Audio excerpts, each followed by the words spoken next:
ম্যাগলয়েডগঞ্জ ভ্রমণের প্রথম দিন আমরা চলে এসেছি ধর্মশালা টি এস্টেটের মধ্যে।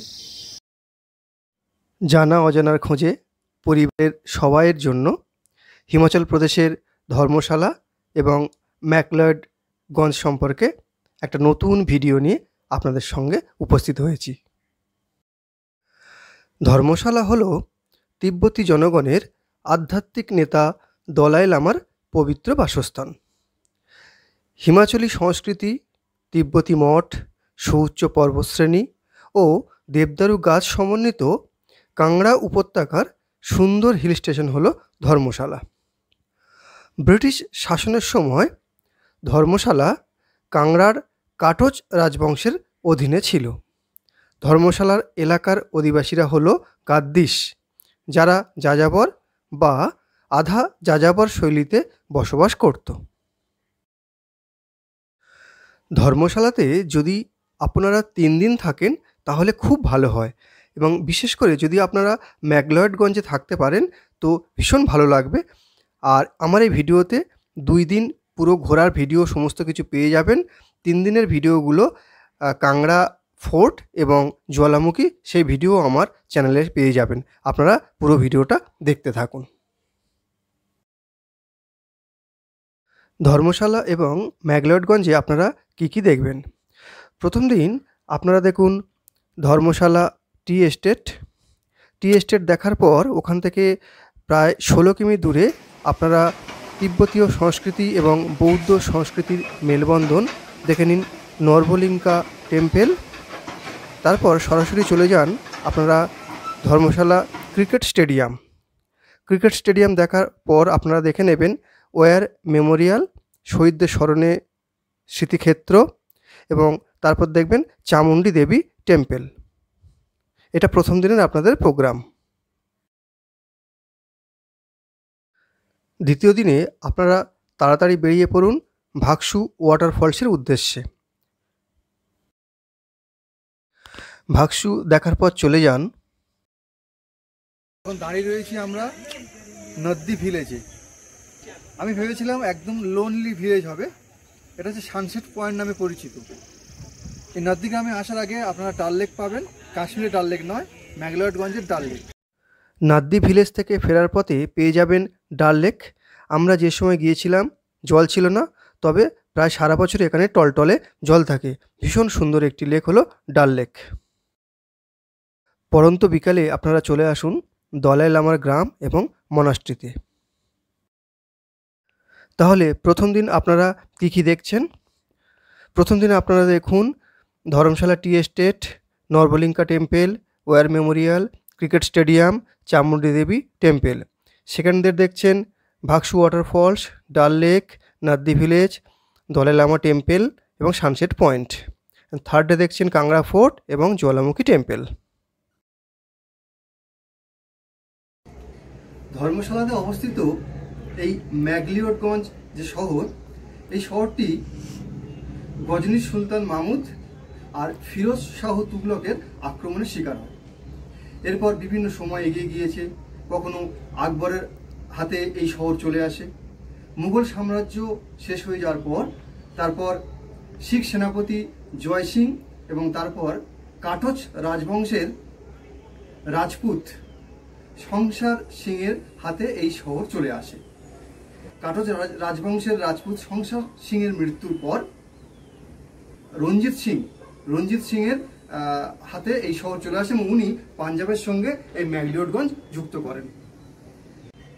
1846 সাল নাগাদ অ্যাংলো শিখ যুদ্ধে ইংরেজদের হাতে এই শহর চলে যায় এবং ম্যাগলিওড সাহেবের নাম অনুসারে ধর্মশালার এই শহরটি ম্যাগলয়েডগঞ্জ নামে পরিচিত হয়।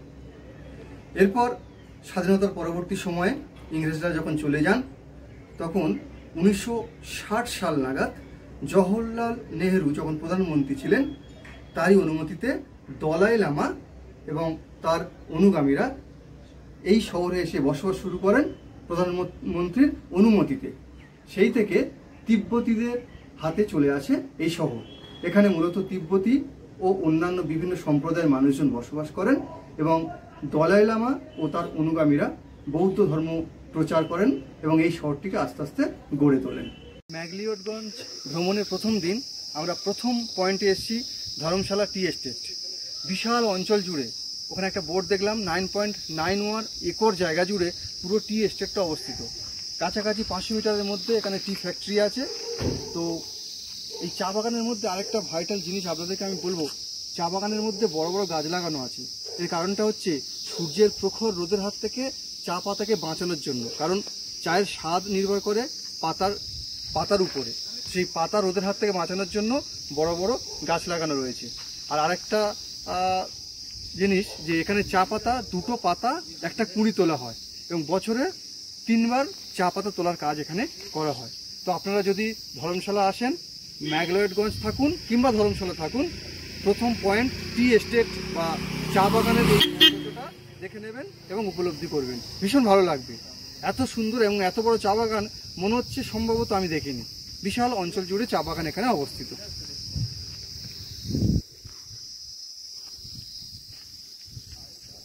আমাদের এই পুরো ট্রিপের 11 দিন ট্রিপের আমাদের প্রিয় দাদা রূপলালজি ভীষণ ভালো ড্রাইভার এবং প্রত্যেকটা বাঁকে যে রোমাঞ্চ আছে সেইগুলো ওনার হাত থেকে এত সুন্দর ড্রাইভিং সচরাচর খুব কম দেখা যায়।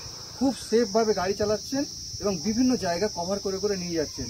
তো রূপলালজিকে আমরা পেয়েছি সিমলা থেকে, আর আমরা শেষের দিকে এসেছি, প্রায় 7 দিন আমাদের হয়ে গেল, এখনও 3-4 দিন বাকি রয়েছে। আরও আমরা মজা নেব। উনি আমাদের বিভিন্ন জিনিস, বিভিন্ন টুরিস্ট স্পট দেখাবেন। আর ভীষণ ভালো মানুষ আমরা পেয়েছি। Thank you sir. ধর্মশালা ভ্রমণ পর্বে অবশ্যই আপনারা নর্বলিঙ্কা টেম্পেলে আসবেন, কারণ এখানে বৌদ্ধ ধর্মের বিভিন্ন সংস্কৃতি, বৌদ্ধ ধর্মের বিভিন্ন ধর্মের বাণী, বৌদ্ধ ধর্মের বিভিন্ন রীতিনীতি সমস্ত কিছু এখানে সংরক্ষণ করা আছে।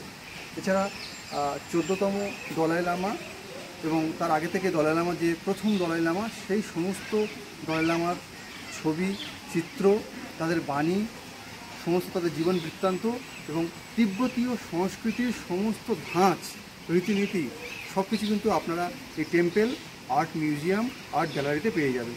সুতরাং অবশ্যই এখানে ভিজিট করবেন। এখানে জনপ্রতি টিকিট 50 টাকা এবং 50 টাকাটা যদি কেটে এখানে আপনারা প্রবেশ করেন, আশা করি আপনাদের অভিজ্ঞতাতে অনেক কিছু যুক্ত হবে। তো অবশ্যই আসবেন আপনারা নর্বলিঙ্কা টেম্পেলে।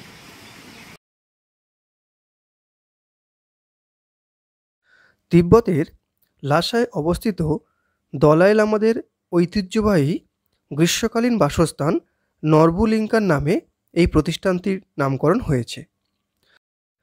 নর্বলিঙ্কা তিব্বতীদের প্রশিক্ষণ, শিক্ষা এবং কর্মসংস্থান প্রদানের মাধ্যমে ঐতিহ্য তুলে ধরে।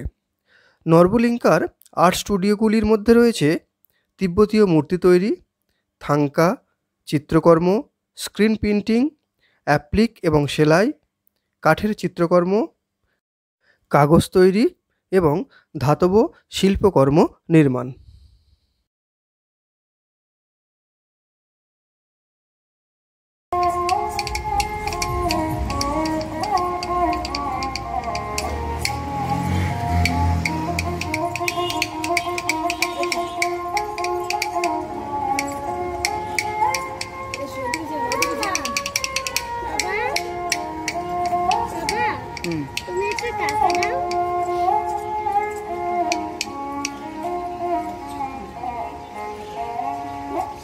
এখানে আমাদের বীর সৈনিকদের যে সমস্ত ব্যাটালিয়ান ছিল, রাজপুত রেজিমেন্ট, এছাড়া ইন্ডিয়া পাক ওয়্যার, ইন্ডিয়া চায়না ওয়্যার, এই সমস্ত যুদ্ধে যে সমস্ত সৈনিকরা প্রাণ হারিয়েছেন, দেশের জন্য প্রাণ দিয়েছেন এবং আমাদের দেশকে এখনও রক্ষা করার জন্য বর্ডারে রয়েছেন, তাদেরকে সকলের উদ্দেশ্যে এখানে শুভেচ্ছা বার্তা এবং যারা শহীদ হয়েছেন তাদের উদ্দেশ্যে স্মারক এখানে রাখা রয়েছে। জায়গাটা ভীষণ সুন্দর জায়গা, ধর্মশালাতেই অবস্থিত। ধর্মশালা এলে অবশ্যই ওয়্যার মেমোরিয়াল এবং তার পাশে ওয়্যার মিউজিয়াম রয়েছে, দুটো ঘুরে নেবেন। ধর্মশালার ওয়্যার মেমোরিয়ালকে কেন্দ্র করে একটি সুন্দর পার্ক এখানে স্থাপন করা রয়েছে। আর আমাদের বর্ডারে যে সমস্ত বীর সৈনিকরা যুদ্ধে প্রাণ হারিয়েছেন তাদের স্মৃতিতে এখানে বিভিন্ন ফলক স্থাপন করা রয়েছে।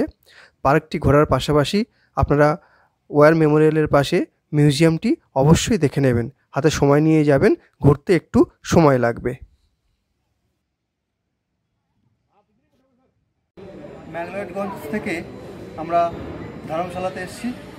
ধর্মশালা ক্রিকেট স্টেডিয়ামে এখন বসে রয়েছি।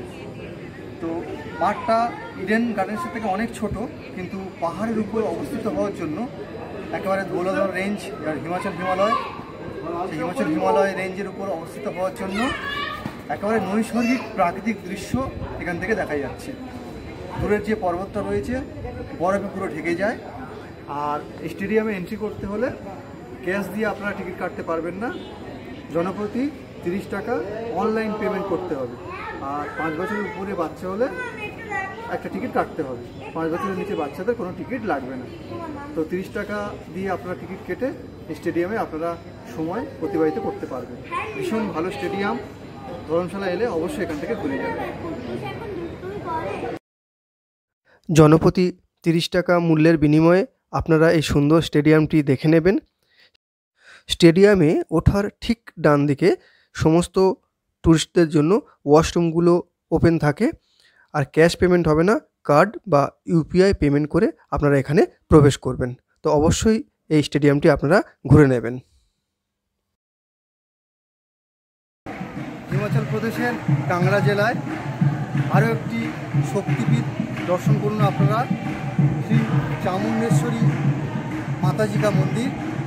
ভিতরে আপনারা চামুণ্ডেশ্বরী মায়ের মূর্তি, মায়ের আবক্ষ মূর্তি এবং তার সঙ্গে শিবের মন্দির দেখতে পাবেন। এছাড়া পিছনে পাহাড়, নদী পেরিয়ে পাহাড়ের উপরে অম্বিকা দেবী, অম্বিকা মায়ের মূর্তি ও মন্দির দেখতে পাবেন। ভাগসু ওয়াটারফলস ম্যাগলয়েডগঞ্জ থেকে 1.5 কিলোমিটার দূরে অবস্থিত। ভাগসু ওয়াটারফলস ঢোকার মুখেই প্রথমে ভাগসু টেম্পল পাবেন। টেম্পল দর্শন করার পর ভাগসু ওয়াটারফলসে চলে যেতে পারেন, কিংবা ভাগসু ওয়াটারফলস দেখার পর এসে টেম্পল মন্দির দর্শন করুন। পুরোটাই চড়াই রাস্তা। ভাগসু ওয়াটারফলসের শুরুতেই ভগবান শিবের মন্দির আছে। রাজা ভাগসুর রাজত্বকালে এই মন্দির নির্মিত হয়েছিল। ম্যাগলয়েডগঞ্জ থেকে 2 কিমি দূরে অবস্থিত এই জলপ্রপাত। রাস্তা চড়াই উতরাই হওয়ার জন্য আপনারা ধীরে ধীরে উঠবেন। আর পুরো রাস্তাতেই আপনারা খাবার দোকান এবং সমস্ত প্রকার পানীয় জল পেয়ে যাবেন। নাদ্রি ভিলেজের এই জায়গাটা হচ্ছে সানসেট পয়েন্ট। এখানে আপনারা বিকালে আসবেন। আমরা বিভিন্ন দিক থেকে ঘুরছি বলে আমরা দুপুরের দিকে চলে এসেছি। তো এই জায়গাটা সানসেট পয়েন্ট, এখান থেকে সূর্যাস্ত ভীষণ সুন্দর লাগবে। আর দূরে বরফের পাহাড় রয়েছে। আর এখান থেকে হচ্ছে আপনার জিপ লাইন বা আপনার হচ্ছে প্যারাগ্লাইডিং যে এগুলো হয়, সেইগুলো অ্যাডভেঞ্চারগুলো হয়, সেগুলো এখান থেকেও আপনারা করতে পারবেন। তো একটা ভালো গ্রাম, ভালো টুরিস্ট স্পট নাদ্রি ভিলেজ, আপনারা পারলে ঘুরে যাবেন। ম্যাগলয়েডগঞ্জের খুব কাছেই নাদ্রি গ্রাম। আপনারা এখানে এক রাত থাকতেই পারেন। এছাড়া এখানে থেকে সমস্ত টুরিস্ট অ্যাক্টিভিটিগুলো হয়। এখান থেকে আপনারা শপিংও করতে পারবেন। ডাল লেকে দাঁড়িয়ে রয়েছি। ডাল লেক মানে কাশ্মীরের ডাল লেক নয়, এটা হিমাচল প্রদেশের ম্যাগলয়েডগঞ্জের ডাল লেক। ভেবেছিলাম ডাল লেক মানে টলটলে জল পাবো, পাহাড়ের মাঝখানে একটা উপত্যকা লেক। দেশে দেখছি প্রায় জল শুকিয়ে গিয়েছে, জল নেই বললেই চলে। তো সোর্স অফ ওয়াটার প্রস্রবণ কিংবা হয়তো বরফওয়ালা জল, যে এখন যেহেতু বরফ নেই বা প্রস্রবণের কোনো সোর্স দেখতে পাচ্ছি না, তাই জলের লেভেল অনেকটা নিচে নেমে গিয়েছে। তো নাদ্রিগ্রাম যাওয়ার পথেই রাস্তাতেই এই ডাল লেক পড়ে। ম্যাগলয়েডগঞ্জ থেকে 3 কিলোমিটার দূরে অবস্থিত এই ডাল লেক। দিনের শেষে আপনারা চলে আসুন নামগিয়াল মঠ বা দলাই লামার গ্রাম। তিব্বতের আধ্যাত্মিক নেতা দলাই লামার বাড়ি হিসেবে স্বীকৃত। এখানে শিক্ষা ও ধ্যানের কেন্দ্র এবং উপাসনার স্থল হিসেবে প্রসিদ্ধ। 200 জন তিব্বতীয় সন্ন্যাসী বুদ্ধের মূর্তির সামনে নিজেদের শিক্ষা এখানে সম্পন্ন করেন। ম্যাগলয়েডগঞ্জের হোটেল থেকে পায়ে হেঁটে এখানে ঘুরে যেতে পারবেন।